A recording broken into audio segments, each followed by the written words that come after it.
All About Parrots by Victoria. What is a parrot? Hi, I like birds, so I made this book about one of my favorites, parrots. I hope you learn a lot. Exploring parrot homes. Parrots live in rainforests, savannas, grasslands, woodlands, deserts, and even in cities.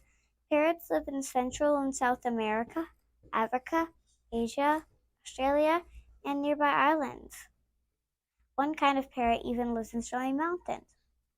Parrots live in the purple places. Fluffy feathers and funny beaks, all about parrot parts. Parrots have colorful bodies to blend in with their surroundings. They range in size from 3.5 to 40 inches. Parrots have two toes that point forward and two toes that point backward. From egg to squawk, the amazing parrot life story. Most parrots live for at least 15 years. Some parrots can live for 60 years or more. Parrots in zoos can live for 100 years or more.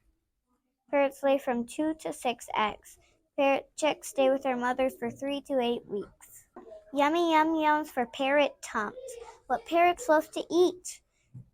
Parrots eat seeds, nuts, fruit, and nectar. Parrots' big strong beaks crack the hard shells of nuts. Parrots eat a lot of plants. There are more than 300 kinds of parrots. Parrots can eat and grip on a branch while standing on one leg. Parrots raise the crests on their heads when they are angry or excited. Colorful birds of the rainforest. Why we like them? I like parrots because they are so very colorful. I learned so much about parrots. They have bright feathers and can copy sounds. Writing this book was super fun. I hope you learned more about these awesome birds. The end.